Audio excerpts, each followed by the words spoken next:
తండ్రి అంబేద్కరు అడుగుల పొద్దై పొడవాలే, తాడిత పీడిత శూద్ర జాతులను నిద్దురలేపాలే. తండ్రి అంబేద్కరు అడుగుల పొద్దై పొడవాలే, తాడిత పీడిత శూద్ర జాతులను నిద్దురలేపాలే. మనువాదుల గుండెల పైన కవాతు దయ్యాలే, మనువాదుల గుండెల పైన కవాతు దయ్యాలే. మహోన్నత జై భీం రథమును ముందుకు నడపాలే. తండ్రి అంబేద్కరు అడుగుల పొద్దై పొడవాలే, తాడిత పీడిత శూద్ర జాతులను నిద్దురలేపాలే. తండ్రి అంబేద్కరు అడుగుల పొద్దై పొడవాలే.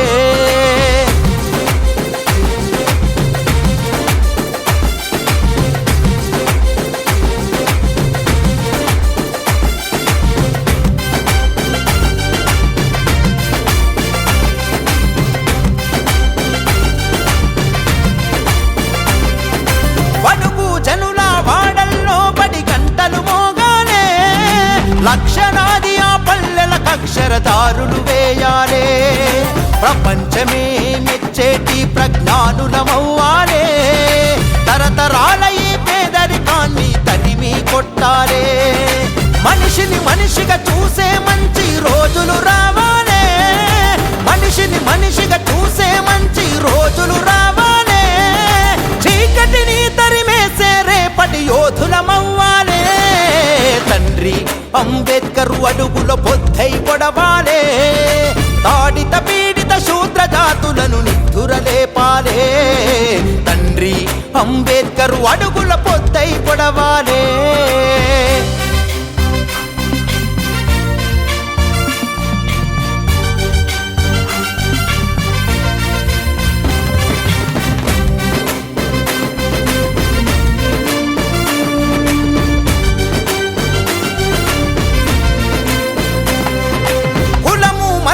వర్గాన్నిడిసి కలిసి బతకాలే. స్త్రీ పురుషులు రెండే రెండు జాతులు ఉండాలే. ఎదిగినోడు ఆ ఎన్నుకున్నోడికి చేయూతనివ్వాలే. సమత మమతలు సంఘంలో వెళ్ళి విరియాలే. సనాతన ధర్మశాస్త్రమును సమాధి దయ్యాలే, సనాతన ధర్మశాస్త్రమును సమాధి దయ్యాలే. సర్వజనుల హితం కోరిన బౌద్ధం రావాలే. తండ్రి అంబేద్కరు అడుగుల పొద్దై పొడవాలే, తాడిత పీడిత శూద్ర జాతులను నిద్దురలేపాలే. తండ్రి అంబేద్కరు అడుగుల పొద్దై పొడవాలే.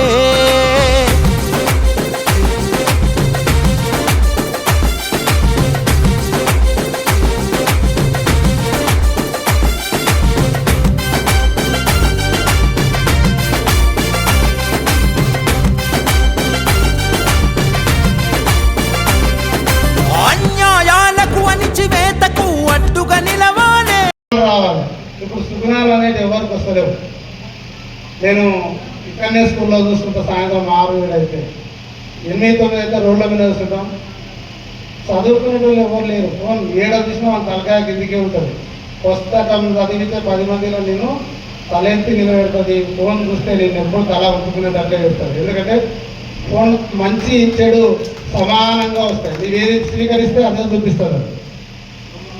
పుస్తకం అంతే కాదు, నీతో 1 కోటి రూపాయలు ఉన్నాయనుకోండి, రోజు 500 రూపాయలు నోటు ఖర్చు పెడితే 15 నువ్వు బిచ్చగానే అవుతావు గ్యారంటీ. అదే జ్ఞానం నీ లోపల ఉందనుకోండి, ఆ పుస్తకం నువ్వు చదివిన పుస్తకాన్ని ఇంకో 10 మందికి చెప్పినావు అనుకో, నీ గణితం బాగా వస్తుంది, 10 మందికి చెప్పినావు అనుకో, నీ చదువు రెట్టింపు అవుతుంది. ఊరుకుంటే నీతో దోసుకోపో. దానివల్ల నీకు ఎలాంటి ఇబ్బంది లేదు. ఇంకో 10 మంది నీ వల్ల మంచోళ్ళు అవుతారు. ఈ వేదిక మీద ఉన్న పెద్దలకు కానీ ముందున్న మిత్రులందరికీ, అయ్యా గతంలో ఇలాంటి అవకాశాలు లేనప్పుడే ఆయన అంత పెద్ద చదువులు చదివితే ఈరోజు సమాజం రోదసి యాత్ర చేస్తుంది. ఇంకొన్ని రోజులు అయితే చంద్రుడి పైన ఇల్లు కట్టుకొని ఉండమంటున్నారు. మరి మనం భూమి మీద నిలబడేటంత చదువు కూడా చదువుకుంటారేమో. ఆ రోజుల్లో ఎలాంటి ఆర్థిక ఒక ఇంట్లో కనీసం చదువుమని చెప్పేటోళ్ళు కూడా లేనప్పుడే మన పూర్వీకులు ఆ విధంగా చదువుకున్నారు. సౌకర్యము అన్నీ కల్పించినా కూడా మన వాళ్ళు 10-12 చదివితే నేను చాలా పెద్ద చదివినా అని చెప్పి చదువులు మానేసే పరిస్థితి ఉంది. కాబట్టి దయచేసి ఇక రేపు అంటే బయట పేపర్లలో వచ్చినది, కొంతమంది చెప్పిన దాన్ని బట్టి నేను చదువుకునేటప్పుడు 7వ తరగతి పరీక్ష బోర్డు ఎగ్జామ్ అనుకోండి. 7 పాస్ అవుతామా, 7 పాస్ అయినరా, అదేంటో నాకు 6 వస్తుంది అంటారు. తర్వాత నేను 10 చదివేటప్పుడు 10వ తరగతి బోర్డు ఎగ్జామ్ రా అంటే భయపడేది. ఇప్పుడు ఇంకొక ఈ సంవత్సరం వచ్చే సంవత్సరం అయితే 10వ తరగతి బోర్డు ఎగ్జామ్ తీసేస్తున్నాం. అంటే 12వ తరగతి చదవాలి. ఆ 10వ తరగతి నుంచి 10వ తరగతి వరకు ఏం తెలియకుండా చదువుతాడు. 12లో పోయినాక మళ్ళీ అక్కడ బ్రేక్ అయింది. ఎస్సీలకు, బీసీలకు, మైనార్టీలకు మాత్రమే మేలు చేసిండు డాక్టర్ బాబాసాహెబ్ అంబేద్కర్ గారు అని చెప్పి అనుకుంటున్నారు. అది భ్రమ మాత్రమే. ఎందుకంటే నేడు మనకు కేంద్ర ప్రభుత్వము గత ఇది రీసెంట్గానే ఈడబ్ల్యూఎస్ కోటా కింద 10% రిజర్వేషన్ తీసుకురావడం జరిగింది. అది ఆ ఈడబ్ల్యూఎస్ రిజర్వేషన్ దేని పరంగా వచ్చిందంటే మనకు భారత రాజ్యాంగం ద్వారానే అది సాధ్యమైంది. జయంతి 135వ జయంతి సందర్భంగా మాట్లాడుకోవాల్సిన విషయం ఏంటంటే, రోజు రోజుకు అంబేద్కర్ జయంతి అంటే పోయినసారి కంటే జనాలు రావడం లేదు. పోయినసారి జనాలు బాగా వచ్చిండ్రు, ఈసారి జనాలు కూడా తక్కువ వచ్చిండ్రు. రాజ్యాంగం వల్లనే మనం ఈ స్టేజ్ ఎక్కుతున్నాం, సర్పంచులు అవుతున్నాం, వార్డు మెంబర్లు కానీ కింది స్థాయి నుంచి ప్రెసిడెంట్ స్థాయి వరకు ఆయన పెట్టిన భిక్ష కాబట్టి మనం దాన్ని దృష్టిలో పెట్టుకోవాలి. రాజ్యాంగం వల్ల ఏం జరుగుతుంది, ఏం జరుగుతలేదనే ఉద్దేశం ఎవరు గమనిస్తలేరు. రాసిందంతే అంటారు. ఒకటి ఏమనుకుంటారు, రామాయణం అంటారు. రామాయణం రాసిండ్రు, రామాయణం అంటేనే రాముడు సీత ఏం కావాలని అడిగారట వెంకటికి. మహాభారతం రాసిండ్రు, మహాభారతం గురించి చెప్తారు, రామాయణం గురించి చెప్తారు, కానీ అంబేద్కర్ గురించి చెప్పరు. నేను అంబేద్కర్ రాసిన రాజ్యాంగం వల్ల నేను ఒక సర్పంచ్నైనా, ఒక డిప్యూటీ సర్పంచ్నైనా, ఒక కలెక్టర్నైనా, ఒక ఎంపీనైనా, ఎమ్మెల్యేనైనా, ప్రధానమంత్రి, పిఎం ఏమైనా అని ఎవరు చెప్పుకోలేరు. ఎందుకంటే ఆయన గురించి అవగాహన ఉన్నా కూడా ఆయనను గొప్ప చెప్పుకోవాల్సిన అవసరం లేదు. ఒక దేవుడు ఉన్నాడు, కానీ దేవుడిని పూజిస్తాం. మీరు శ్రీరామనవమి చేస్తారు, శివరాత్రి చేస్తారు. అదేవిధంగా ఇదొక్క మనకు పండుగలాగానే అనుకోవాలి కదా. అంబేద్కర్ జయంతి మనకు ఒక పండుగలాగానే కదా. అది ఒకసారి దృష్టిలో పెట్టుకొని ఎవరు వచ్చినా రాకున్నా చదువుకున్న వ్యక్తులు చాలా ఉన్నారు కాబట్టి ప్రతి విలేజ్ నుండి 10 మంది వచ్చిన ఇట్లాంటి సభలు మన రాజపూర్ మండలంలో ఎంతో ఘనంగా చేసుకోవచ్చు. ప్రభుత్వాన్ని శాసించే పెద్ద పెద్ద స్థాయిలలో ఉన్నారు కాబట్టి ఇప్పుడు నేను ఒక మాట ఎవరేమనుకున్నా నేను చెప్తా ఉన్నా, ఎవరిని విమర్శించే కంటే మనం మన బాధ్యత నిర్వర్తిస్తే డాక్టర్ భీమ్రావ్ గారి, అంబేద్కర్ గారి ఆశయాలన్నీ సాధించినట్లే. ఈ ఉద్యోగస్తులు ఎవరైతే ఉన్నారో మామూలు పేద ప్రజల యొక్క సేవ కోసం నిరంతరం తప్పించాలి, నిరంతరం వాళ్ళకు సేవ చేయాలి, హెల్ప్ చేయాలి. నేను బాగా చూస్తుంటా, ఆఫీసులలో వెళ్తే ఎవరన్నా వచ్చి అడిగితే చాలా కోపం వస్తుంది ఆఫీసర్కు. ఆయన గతం మర్చిపోతాడు, సీట్లకు వెళ్ళి ఏడ పని కావాలో ఆడ చెప్పొచ్చు, కానీ ఆ పని చేయడు. కానీ దురదృష్టం ఏంటంటే ఆయన కూడా కిందికి వెళ్ళి వచ్చినోడే ఉంటాడు. నేనేమంటున్నా, నా ఉద్దేశం మీకు అర్థమై ఉంటుంది.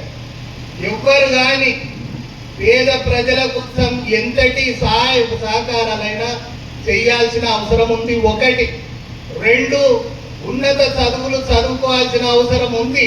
ఇంకా చాలా సుదీర్ఘంగా మాట్లాడితే పెద్దలు ఉన్నారు, మీకు చదువు కంపల్సరిగా మీరు చదువుకోమని. 2, అదేవిధంగా ప్రతి ఒక్కరం కూడా చాలా మంది దురదృష్టం ఈరోజు ఇంట్లో బండలేయాలంటే రాజస్థాన్కి వెళ్ళి రావాలి, రంగేయాలంటే ఉత్తరప్రదేశ్కి వెళ్ళి రావాలి, పానీపూరి బండి పెట్టాలంటే ఇంకో రాష్ట్రంకి వెళ్ళి రావాలి.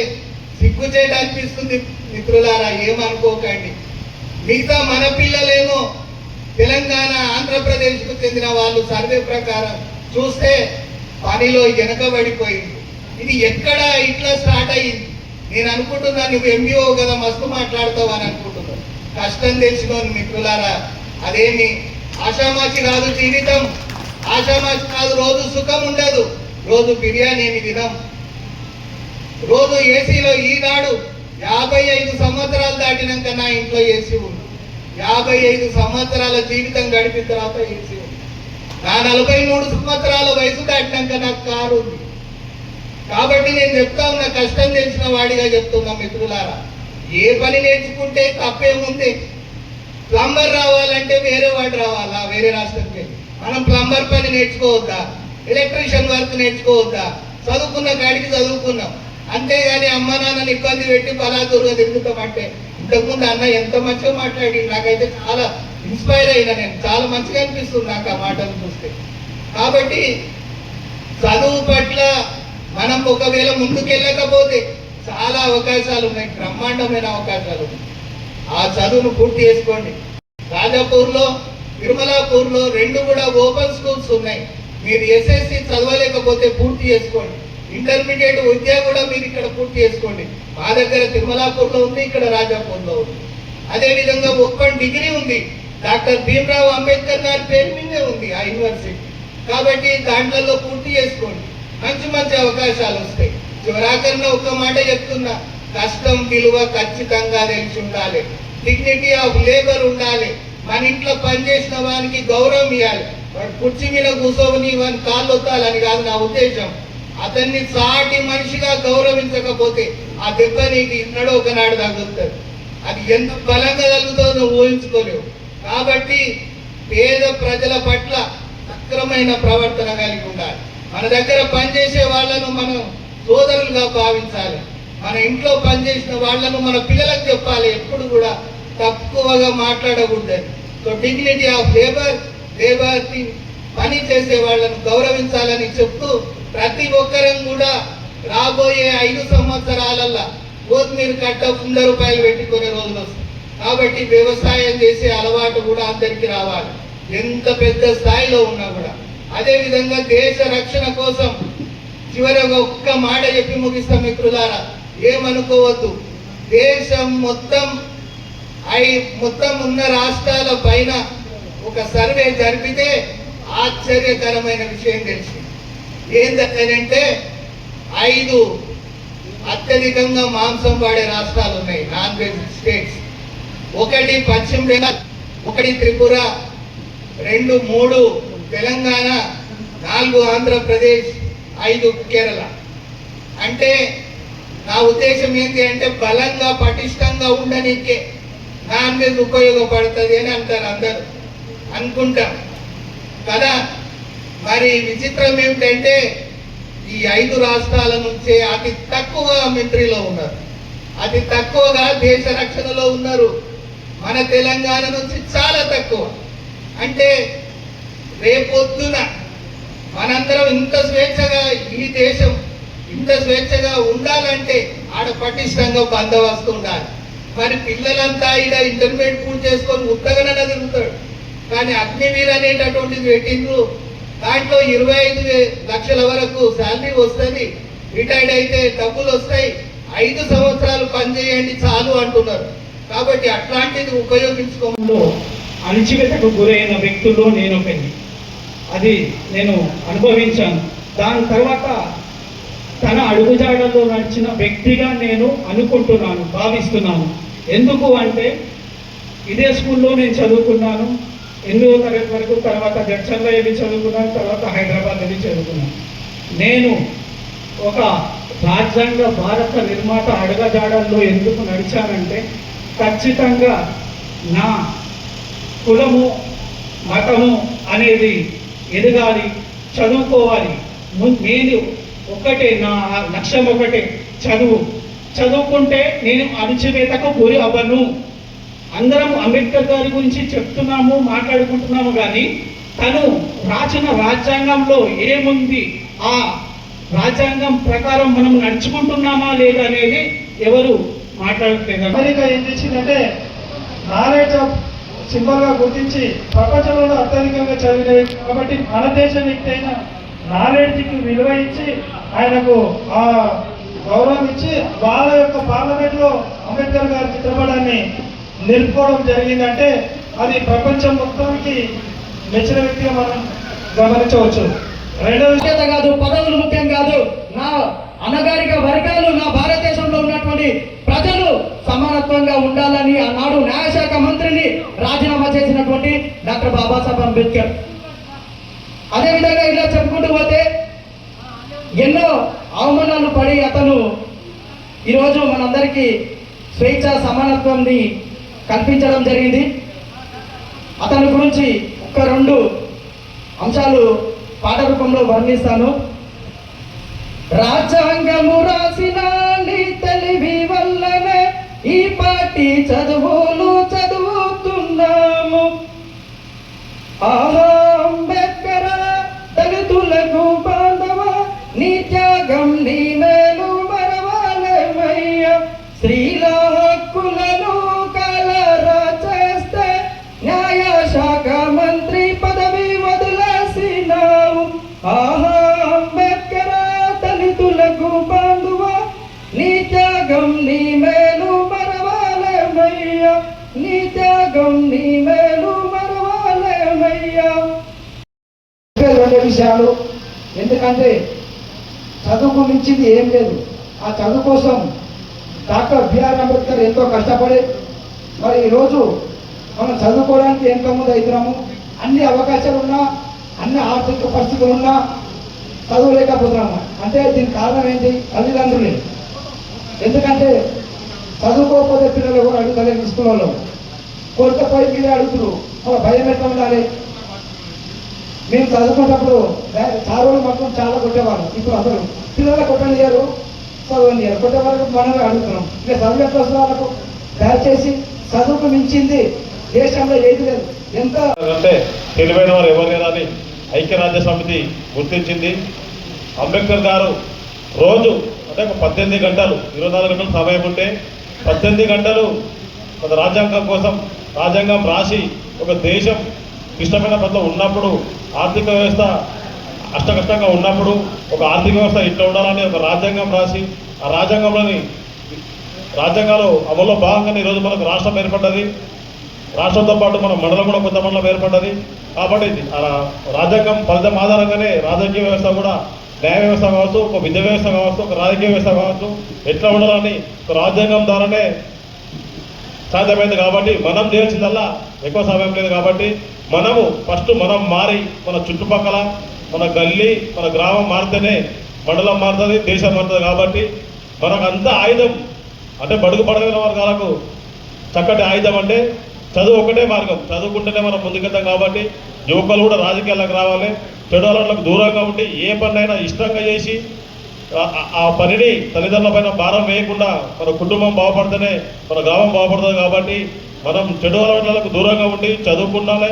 చదువుతో పాటు ఇంకా ప్రైవేట్ ఉద్యోగాలు ఎక్కువ ఉన్నాయి. కాబట్టి సమయాన్ని వేస్ట్ చేసుకోకుండా మన చుట్టుపక్కల కావచ్చు, మన గ్రామంలో కావచ్చు, ఇవన్నీ అలవాటు పరచుకోవాలి. అదేవిధంగా మండల నాయకులు అందరూ కూడా, రాజకీయ నాయకులు, ప్రజాప్రతినిధులు అందరూ ఐక్యంగా ఉంటేనే ఏదైనా సాధ్యమవుతుంది. కాబట్టి ఈ యొక్క అంబేద్కర్ గారి జయంతి ఓన్లీ దళితులకే కాకుండా ప్రతి ఒక్కరు కూడా బాధ్యతగా తీసుకొని వచ్చే జయంతికి కూడా అందరి సమక్షంలో పెద్ద ఎత్తున జరుపుకోవాలని కోరుకుంటూ, మనకు ఇచ్చినట్టు హక్కులను నిజంగా మనం పొందుతున్నామంటే వారి యొక్క గొప్పతనమనే భావించాలి.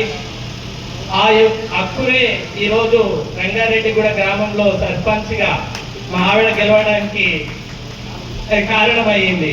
నిజంగా ఇది ఒక చిన్న విషయం. ఈ సర్పంచ్ విషయంలో నిలబడాలంటే ఇంకొకరిని అడుకోవాల్సిన పరిస్థితి మా గ్రామంలో ఏర్పడ్డది. కల్పించిందేమో రాజ్యాంగము, అడుకునేదేమో వేరే వాడిని. నేను ఒకటే నమ్మిన, రాజ్యాంగాన్ని నమ్మిన, నాకు కల్పించి నాకు రాజ్యాంగం, నేను ఖచ్చితంగా నిలబడతా అని చెప్పేసి నిలబడడం జరిగింది. నేటికి మరి ఎవరి చేతుల్లో రాజ్యాంగ అధికారం దాగుందో మీరే గుర్తించాలి. నవ యువకులారా ఆలోచన చేయండి. భారత రాజ్యం కల్పించిన హక్కులను మనం స్వేచ్ఛగా అనుభవించడానికి ఆ మహానుభావుడు రాస్తే మీరు పొయ్యి వేరే కాలం ముందర ఉంచుతున్నారు. నాకు అది నచ్చడం లేదు. దయచేసి మీరందరూ ఇదొక్కటే గమనించాలి. ఈరోజు ఒక సర్పంచ్గా గెలిస్తేనే, రాజ్యాంగం కల్పించిన హక్కు ద్వారా గెలిస్తేనే మనం మన ఊర్లో డెవలప్మెంట్ చేస్తున్నాము. అదే ఒక ముఖ్యమంత్రి పదవి, ప్రధానమంత్రి పదవి కూడా రిజర్వేషన్ కల్పించాలని చెప్పేసి నేను ఈ సభాముఖంగా అందరికీ కూడా కోరుకుంటున్నాను. ఎప్పుడైతే మనకు రిజర్వేషన్ కల్పించినప్పుడు అప్పుడే అభివృద్ధి జరుగుతుంది. కాబట్టి ముఖ్యమంత్రి పదవి, ప్రధానమంత్రి కూడా పదవి ఒక బీసీకో, ఎస్సీకో ఎవరికో వస్తే ఖచ్చితంగా అది కూడా జరుగుతుంది. అన్ని సవరణలు చేసినప్పుడు ఉన్నప్పుడు ఈ సవరణ కూడా రాజ్యాంగ ప్రకారం సవరణ చేసి రాబో కాలంలో ఇక ముఖ్యమంత్రి పదవి ఏదో మా బడు బలైన వర్గాలకు ఇస్తే బాగుంటుందని సభాముఖంగా తెలియజేస్తూ మీ యొక్క తెలివితేటలు గ్రామ అభివృద్ధి కోసము ఉపయోగించాలి. ఎవరు దగ్గర తాకట్టు పెట్టొద్దు. మీరు ఎప్పుడైతే తాకట్టు పెడతారో మీ జీవితం అంతా నాశనం అయిపోయినట్లే. మీరు ఎప్పుడైతే ఒక ఎదిరించి నిలబడతారో అప్పుడు మీరు ఒక శక్తిగా గెలుస్తారు. ప్రపంచానికి మీరు ఒక దిక్సూచిగా అవుతారు. అది దృష్టిలో పెట్టుకొని ఉండాలని చెప్పేసి అందరూ కూడా కోరుతూ, మొట్టమొదటిగా భారతదేశం విదేశీ పనులలో బందీ ఉన్నప్పుడు ఆ బందీని విముక్తి చేసి ఎందరో మహా త్యాగదల పోరాట ఫలితం తర్వాత ఆ బందీ నుంచి విముక్తి అయిన తర్వాత ఈ దేశాన్ని మనం పరిపాలించుకోవాలి. కాబట్టి ఈ వ్యవస్థని గాడిలో ఏ విధంగా పెట్టాలి అన్న ఒక ఆలోచన అప్పుడు మన భారతదేశంలో కలిగింది. అయితే ఆ ఆలోచన విధానానికి ప్రతిరూపం ఎవరిని ఆలోచన చేస్తే ఆ తెలియపరంటే మనం ఊర్లో మా అన్న ఫైనాన్స్ పెట్టారు, మా అన్న సర్పంచ్ అన్నాడు. ఆడేడా పెట్టేలా లెక్కలు ఏడా చేస్తాడంటే అమ్మ లెక్కలు ఎవరి చేతి తీస్తే బాగుంటుంది, ఈయనైతేనే కరెక్ట్ చేస్తాడని. కరెక్టా కదా? ఈ రాజ్యాంగాన్ని కూడా ఎవరి చేతిలో పెట్టాలి, ఈ రాజ్యాంగాన్ని కూడా తెలియపరుల చేతిలో అప్పగించాలి. ఎవరికైతే చుక్కదాగినోడుకో ముక్కలినోడుకో లేకపోతే ఆధిపత్య కులాలకు అణిచివేస్తడు వాళ్ళకు ఇస్తే వారి ప్రతిఫలన కోసమే వారు వినియోగించుకుంటారు. కాబట్టి వీరికి ఎవరైతే ఉంటారో చేయగల సమర్థుడు తిట్ట అని బాగా ఎంచుకొని ప్రపంచం మేధావైనటువంటి డాక్టర్ బిఆర్ అంబేద్కర్ చైర్మన్ కాబట్టి ఆయన నేతృత్వంలో జరిగినటువంటి ఈ మహా ఉద్యమ రూపంలో ఈ ఉద్యమం ఎందుకంటుందంటే ఒక చదువు వల్ల మనం ఫస్ట్ కాలం కంటే మనం ఎంతో ఇబ్బంది పడతాం. ఆ చదువుని ఇప్పుడు ఈ మీటింగ్ లో ఒక బుక్ ఇచ్చిందంటే 10 నిమిషాల ఆ బుక్ రాస్తే ఎంత ఇబ్బంది అవుతుంది. కానీ 10 నిమిషాల్లో స్టేజ్ మీద చెప్పగలుగుతాం మనం. ఆ మహా ఉద్యమాన్ని బాగా రగడించి తన ప్రాణ అసలు వాస్తవంగా ఒకసారి ఆ సినిమాలు చూసినాం కాబట్టి ఆయన క్షుణ్ణంగా ఆయన విషయాలు తెలియదు కాబట్టి తెలిసిన పరిజ్ఞానంతోనే మాట్లాడుతున్నాం కాబట్టి. అయితే ఎంత బాధ అనిపిస్తుంది అంటే ఆయన కుటుంబాన్ని కోల్పోయినా ఆయనను కోల్పోయినా అందరూ ఆయన కార్యం నిర్వర్తించి ఈ దేశానికి రాజ్యాంగం అనే ఆయుధాన్ని ఇచ్చినటువంటి మహానేత ఎందుకంటుందంటే ఆయన అంత తెలివున్న ప్రపంచ స్థాయి గర్వించబడ్డ రాజకీయం అనే ఉచ్చులో నెగ్గలేకపోయిండు. ఎందుకంటే స్వార్థం ఎక్కువ రాజకీయానికి. ఆయనకు తీరుగానే బాబు జగజీవన్ అంబేద్కర్ ని తెచ్చింది. ఇప్పుడు కూడా మనం ఎంతవరకు అణిగిమనుకుంటామో మనకు బచ్చిరెడ్డనో రామకృష్ణనో ఉంగోనో తయారు చేసి మీ నెత్తి మీద కాలు పెట్టి తొక్కాలని చూస్తారు. అయినా పర్వాలేదు అన్ని ఎదుర్కొన్నాడు కాబట్టి ఈ రోజు గుర్తింపు పడ్డాడు. మీరు అంటున్నారు, మా అన్న అంటున్నాడు, మా ఇంతకుముందు లింగం మన యువత తప్పుదారిలో పడడానికి కారణం మన యొక్క క్రమశిక్షణ లోపమే. మనకు డిసిప్లిన్ అనేది ఇంకా రాలేదు. ఆ డిసిప్లిన్ ఉంటే ఆటోమేటిక్ గా మనం ఎక్కడైతే టైం కేటాయించాలో అక్కడ టైం కేటాయించుకొని మనము అది మన మైండ్ లో పెట్టుకొని దానికోసం మనము ఆచరణలో పెట్టడానికి ప్రయత్నం చేయాలని, ఆ రకంగా ప్రయత్నం చేస్తేనే మనం ముందుకెళ్తామని మిత్రులందరూ కూడా కొంత తర్వాత మన ఎంఈఓ సుధాకర్ గారు వక్తలందరూ చెప్పారు. ఇప్పుడున్న సర్పంచులకు నా యొక్క విన్నపం, మేము కూడా గతంలో సర్పంచ్ చేసినాము. ప్రజలను మనం చైతన్యపరచాలంటే ప్రజల్లో మార్పు రావాలి. వాళ్ళ తల్లిదండ్రుల్లో పిల్లల్లో వాళ్ళల్లో మార్పు తేవాలి. కానీ మనం పిల్లలకు చెప్పనికపోతే చెవిటోని ముందల శంఖపోయినట్టే ఇక్కడ కూడా అందరూ వింటారు. వారు పోయి 10 మందికి చెప్తారు. వారు కూడా చైతన్యపరుస్తారని మనం ఆశించి ఈ యొక్క ప్రోగ్రాం వల్ల అందరికీ ఇంకా తెలియపరిచి మన యొక్క జీవితాన్ని మార్చుకునే అవకాశాన్ని పెంపొందించుకోవాలని అనుకుంటున్నాం. కానీ అది మనం గ్రహించుకోవాల్సిన అవసరం ఉంది. బానిసలాగా మారకండి. దయచేసి మనం బానిస ఎప్పుడు మారుతామో అప్పుడు మనం బానిసగానే ఉంటాం. అంబేద్కర్ వాదం ఏడవాలని అంటున్నాం. కాబట్టి దయచేసి ఇంకోసారి ఈ అంబేద్కర్ జయంతి చేయాలంటే గ్రామానికి నుండి మన మండలానికి 24 గ్రామ పంచాయతీలు, గ్రామానికి 20 మంది వచ్చినా కూడా ఎంతమంది అవుతున్నారు? దయచేసి మనం అందరం ఐక్యమత్యం కలుసుకొని నెక్స్ట్ జరిగే అంబేద్కర్ జయంతిని అందరూ మీరు ఫోన్ చేస్తారా, లేకపోతే ఇంటికి పోయి కలుస్తారా? మనం ఇంకా పార్టీలకు అతీతంగా కానీ వర్గాలకు అతీతంగా కానీ అట్లా కాదు, అందరూ కలిసి విజయంతిగా చేయాలి మనం. కాబట్టి దయచేసి ఇప్పుడు ముందరైతే అన్ని ఖాళీ కుర్చీలు. ఈ కార్యక్రమము మనందరిది. క్లియర్ గా అన్న ఒక క్వశ్చన్ చేసిండు, అయ్యా అధ్యక్షుల వారు మీరు ఏదైతే కమిటీ అయితే అంబేద్కర్ కమిటీ ఉందో అంబేద్కర్ గారు అందరి వారు కాబట్టి దయచేసి ఫలాలు అందరం అనుభవిస్తున్నాము, అందరం కూడా కార్యక్రమాన్ని జయప్రదం చేద్దామని చెప్పేసి వచ్చే సంవత్సరం అధ్యక్షుల వారి దృష్టికి మేము తెచ్చేది ఏంటంటే మళ్ళా కమిటీ ఒకవేళ సరే మీరు మీ అందరి సహకారంతో కమిటీ అట్లాగే ఉంటూ కమిటీలో 24 గ్రామ పంచాయతీ సంబంధించినటువంటి సభ్యులను, ఎందుకంటే వారు ఏ కులం వారైనా సరే తప్పకుండా 24 గ్రామ పంచాయతీల కమిటీలను ఒక్కొక్క సభ్యునిగా చేర్చాలని చెప్పేసి నేను మీ అందరికీ కూడా మీ దృష్టికి తీసుకొస్తా ఉన్నా. ఎందుకంటే ఒక కార్యక్రమం సక్సెస్ కావాలనుకుంటే అది అందరి సమిష్టి కృషి ఉంటేనే సక్సెస్ అవుతుంది. మరి ముఖ్యంగా మన ఆ కమిటీ ద్వారా అందరికి ఒక్కొక్కరు కోఆర్డినేటర్లను కానీ యువ నాయకులను, యువజన సంఘాల నాయకులను కానీ మహిళా మనులను కానీ అందరినీ కోఆర్డినేట్ చేసుకొని నెక్స్ట్ మరి ఇదే కార్యక్రమాన్ని మన చాలా పెద్ద ఎత్తున సంతోషంగా జరుపుకుంటామని చెప్పేసి కూడా నేను ఆశాభావం వ్యక్తం చేసుకుంటూ ముఖ్యంగా మనము రెండే విషయాలు, ఏదైతే దేశ చరిత్రలో ప్రపంచంలో ఇక్కడ కూడా ఏ ఒక్క మహాత్మునికి విగ్రహాలు ఉండవు, కేవలం అంబేద్కర్ గారికి మాత్రమే విగ్రహాలు ఉంటాయి. ఎందుకు అనేది అందరూ కూడా తెలుసు. మళ్ళొక్కసారి మన గుండె మీద చేసుకొని ఆలోచన చేయాలి. ఏదైతే మాట్లాడిన వ్యక్తులు వారి గురించి చాలా క్లుప్తంగా మాట్లాడి వారు రాసిన రాజ్యాంగంలో ఏదైతే వారి సొంత అవసరాల కోసమో ఆయన సొంత కులం కోసమో సొంత కుటుంబం కోసమో రాయలే, భారతదేశంలోని ప్రతి పౌరుడు అందరూ సమానంగా ఉండాలి, అందరికి సమాన హక్కులు కలగాలి, అందరూ కూడా న్యాయంగా వారికి జరగాల్సినటువంటి న్యాయ పోరాటం జరగాలని చెప్పేసి వారు రాసిన గ్రంథము ఈరోజు చాలా అందరం కూడా నెమ్మది వేసుకోవాలి. మరి నేను ఈ రోజంతా ధైర్యంగా మాట్లాడుతున్నట్టే కూడా అన్న చెప్పిండు, ఏదైతే మరి గతంలో నేను కూడా ఒక పార్టీలో కొన్ని సంవత్సరాలుగా సేవలు అందించినా లాస్ట్ టైం ఒక అవకాశం వచ్చింది. మరి ఎవరికి అవకాశం రావాలన్నా ఈ రోజు వార్డు మెంబర్ నుంచి సర్పంచ్ గాని ఎంపీటీసీలు, జెడ్పీటీసీలు, ఎమ్మెల్యేలు, ఎంపీలు కూడా ఈ రోజు రాజ్యాంగంలో రాసినటువంటి అంబేద్కర్ పెట్టిన భిక్ష అని చెప్పేసి కూడా ఈ రోజు మనం అందరం కూడా ఘనంగా చెప్పుకోవచ్చు. అంబేద్కర్ ఆ రోజు మనకు ప్రధానమంత్రి అయింది.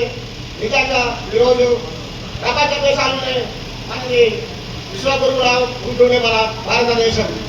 ఆ రోజు ఆయన తప్పించిరా మేము చేసిరా కానీ అన్నిటికీ ఆయన విద్యకు దానికి అన్నింటిలో అన్ని న్యాయపతులు అన్నిటి వాడుకున్నారు. కానీ ఆయనను ప్రధానమంత్రి చేసి ఈరోజు మన భారతదేశంలో అది ప్రపంచంలో భారతదేశం విశ్వగురువుగా ఉంటుండే. కానీ మనము ఆయన చాలా సేవలు చాలా సేవలు చేశారు. దాన్ని మనం పాటించాలంటే ఇవాళ ఒకరు స్టేజ్ ఉండాలా లేదు. అయితే అందరూ రావాలి, ప్రతి ఒక్కరు ఇంతకు అందరు చెప్పారు, సోదరులు అందరు చెప్పారు, బ్రదర్స్ అందరు చెప్పారు, చేసుకోవడం జరుగుతుంది. ఆయన పెట్టిన భిక్ష ద్వారానే ఈరోజు మనము చిన్నప్పటి నుంచి చదువుకొని ఎన్నో ఫలితాలు పొంది రాజకీయంగా, ఉద్యోగపరంగా మనం గవర్నమెంట్ నుంచి తీసుకునే సబ్సిడీ ద్వారా కూడా ఆయన తింటున్నామంటే ఆయన ప్రతిఫలమని నేను మీ అందరికీ తెలియజేస్తున్నా. ఈరోజు ఆయన ప్రోగ్రామ్ చేద్దామంటే ఏ ఒక్కరు కూడా ముందుకు రాలేదు. ఇది చాలా నాకు మండల్లో చాలా బాధాకరమైన విషయం. కేవలం 4-5 మందితోనే కోఆర్డినేషన్ చేసుకొని అన్నలు పెద్ద స్టేజ్ పైన ఉన్నారు. వీళ్ళ సహకారంతో అన్న ఈ కార్యక్రమం చేద్దాం అనుకుంటున్నా, మీరు ఏమంటారు అంటే మీరైతే ముందుకు అడిగేయండి తమ్ముడు, మేము ఉన్నాం, మీ ఇంట్లో ఉన్నాం కదా, కార్యక్రమం అంటే 80% చేద్దామన్నారు. మేము ఇంకోటి ముఖ్యంగా ఈరోజు మన స్టేట్ కాదు, మన రాష్ట్రం కాదు, మన విలేజ్ కాదు, విమల్ చౌదరి గారు సార్ ఇట్లా మేము ప్రోగ్రామ్ చేస్తున్నాము, మీ వంతు సహాయ సహకారంగా ఏమన్నా మాకు భోజనాలు ఏర్పాటు చేస్తారంటే ఒక్క మాట కూడా ఆలోచన చేయకుండా ముందుకు వచ్చి ఎన్ని వందల మందికి చేయాలో చెప్పండి సార్ నేను చేస్తానని చెప్పినందుకు సార్కి ప్రత్యేకంగా మనందరి తరఫున ప్రత్యేకమైన ధన్యవాదాలు తెలియజేస్తున్నా. ఇంకొకటి ఏంటంటే అంబేద్కర్ గురించి దాదాపు అందరూ చెప్పిన విషయమే అంత చిన్నప్పటి నుంచి చదువుకుంటున్నాము, చేస్తున్నాము, అన్ని చేస్తున్నాం, కానీ ఆచరణలో మాత్రం పెట్టలేకపోతున్నాము. ఇరడం కాడికే ఉంది, సభ కాడికే ఉంది, ఈడ ఇంటున్నామా బయటికి వెళ్ళిపోతున్నామా. చిన్నప్పటి నుంచి చదువుతున్నారు, 10th క్లాస్ నుండి డిగ్రీ చదువుతున్నారు, పీజీ చదువుతున్నారు, గ్రాడ్యుయేట్ చేస్తున్నారు, ఇన్ని చదువుకొని కూడా అన్ని తెలిసి కూడా నాకేదో తెలియదు, ఎవరి గురించో చెప్తుండ్రు, ఆ విషయం నాకెందుకు, నా కుటుంబానికి ఎందుకు ఉపయోగపడుతుంది అనే ఉద్దేశంతో కొంతమంది బయటికి వెళ్ళిపోవడం జరుగుతుంది. ఇది చాలా సిగ్గుచేటని నేను భావిస్తున్నా. ఇంకొకటి ఏంటంటే, ఒక చిన్న పాట ద్వారా మీకు తెలియజేస్తాను. తల్లి కట్ట మనం ఎట్లా ఉంటామంటే, తల్లి తండ్రి ఎట్లా కలలు కట్టరు, అది నేటి యువత ఏ రకంగా అవుతున్నారని చెప్తా. బజారు నేలేటి ఓ యువతి యువకుల్లారా, మజాలు చేసేటి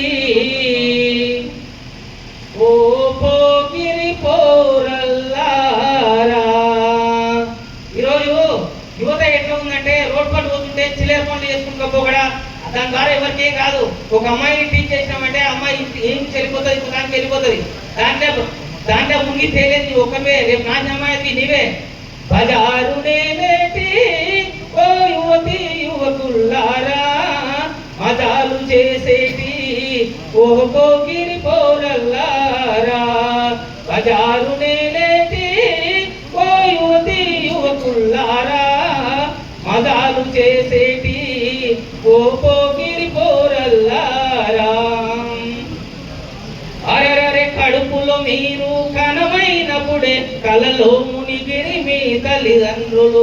అంటే మనము తల్లిదండ్రులు మ్యారేజ్ అయినాక ఫస్ట్ నెల అంటే నెల తప్పుతున్నట్టే వాళ్ళు అప్పటి నుంచే సంతోషంగా ఫీల్ అయిపోతారు. ఎందుకంటే నా కొడుకో బిడ్డనే ఉంటారు, వాళ్ళు ఉంటే రేపు నాడు ఎంత ఉన్నత స్థాయిలో ఉంటారో మంచిగా చదువుకొని అన్నాడు. బజారు నేలేటి ఓ యువతి యువకుల్లారా, మజాలు చేసేటి ఓ పోగిరి పోరల్లారా. కడుపులో మీరు కనమైనప్పుడే కలలో మునిగిరి మీ తల్లిదండ్రులు. తప్పటడుగులు వేసేటప్పుడే గొప్ప అడుగులని మురిసిపోయిరి, గొప్ప అడుగులని మురిసిపోయిరి. బజారు నేలేటి ఓ యువతి యువకుల్లారా, మజాలు చేసేటి ఓ పోగిరి పోరల్లారా. అరెరే గొప్పగా ఎంతో చదువుతామని పొద్దు పొద్దునే పరుగులు తీసిరి, పొద్దు పొద్దునే పరుగులు తీసిరి. పొద్దున ఎంతో చదువుతామా, బుద్ధిగా ఎంతో చదువుతామని పొద్దు పొద్దునే పరుగులు తీసిరి. చదువులు పొదువులు చాకిరి చేసి సంతుల మీరు సరసాలాడితే. అంటే మన చదువులు ఎట్లున్నాయి ఏ కథ అనేది ఇది పెద్ద పాట, పడవారు మొత్తం పాట ఇక టైం లేదు కాబట్టి ఒకటే చెప్తున్నా. యువత మత్తుకు బానిస కాకండి, మీ జీవితాన్ని నాశనం చేసుకోకండి. మీ తల్లిదండ్రులు ఒకసారి మీ ఇంటికి వెళ్ళి మీ తల్లిదండ్రి అంకి చేసినాక మీ నాయన బలిని చూడండి, మీ అమ్మ చేతులు చూడండి, మీ నాయన కాళ్ళు చూడండి, ఏ రకంగా ఉంటుందో చూడండి. మిమ్మల్ని చదివించడం కోసము, మీకు 2 పూటలు మీ కడుపు నుండి అన్నం పెట్టడం కోసము, మీకు బట్టలు ఇవ్వడం కోసము నాన్న కష్టాలు పడతారు. మీ నాయన పొద్దుగాల లేచి 5 గంటలకు లేచి గొర్రెలప్పుడు నడుచుకుంటూ పోతుంటే ఒక పాము కట్టొచ్చు, ఒక తేలు కట్టొచ్చు, ఇంకేమైనా కరెంట్ షాక్ కూడా కొట్టొచ్చు. కానీ నా పిల్లలు, నా పిల్లలకు నేను మంచి భవిష్యత్తు ఇవ్వాలి, నా జీవితం అయిపోయింది కానీ నా పిల్లలను ఒక ఉన్నత స్థాయిలో చూడాలని వాళ్ళు ఎంతో కలలు కట్టుండ్రు. కావున యువత చెడు మార్గంలో పోకుండా మంచి మార్గంలో పోవాలని మీకు సవినయంగా మనవి చేస్తూ, ఇంకొక విషయం ఏంటంటే బసిరెడ్డి గారు ఒక చిన్న విన్నపం చేశారు. కావున దాన్ని నేను శిరస వహించి అందరితో చర్చించి 24 గ్రామ పంచాయతీల్లో అందరినీ అంబేద్కర్ కమిటీలో సభ్యత్వం తీసుకొని మండల కమిటీలో వాళ్ళని కూడా స్థానం ఇస్తూ రాబోయే సంవత్సరంలో వచ్చే ఏప్రిల్ 14కు డిస్టిక్ అంటే మీ అందరి సపోర్ట్ తోని డిస్టిక్ అంటే రాజాపూర్ మండలంలో ప్రోగ్రామ్ అనేది విధంగా నా సహాయ శక్తులు నేను కృషి చేస్తా. దీనికి మీ అందరి సహాయ సహకారాలు కావాలని కూడా తెలియజేస్తూ, ఇంకొకటంటే బాబాసాహెబ్ అంబేద్కర్ 2 వరాలు ఇచ్చింది మనకు. ఒకటి ఓటు, ఒకటి చదువుకునే కలము. అంటే నువ్వు చదువుకున్నావు అంటే ఒక కత్తి కూడా పనిచేది ముందల ఒక పెన్నుతోని ఒక సంతకం పెడితే ఎంతో మంది ఎన్నో దేశాలలో ఎంతో మంది జీవితాలు చరిత్రలు మారిపోతాయి. ఒక ఓటుతోని నీవు ఉన్న 2 కోట్లు ఖర్చు పెట్టుకున్నానైనా నీ వేసే ఓటుతోని అది ఎక్కడో తీసుకుపోవచ్చు.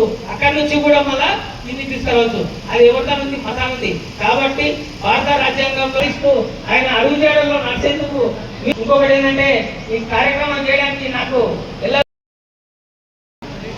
అంబేద్కర్ గారి కార్యక్రమానికి అన్నదానానికి సహకరించినందుకు మరియు నా యొక్క కమిటీ సభ్యుల తరఫున ధన్యవాదాలు తెలియజేస్తున్నామన్నా.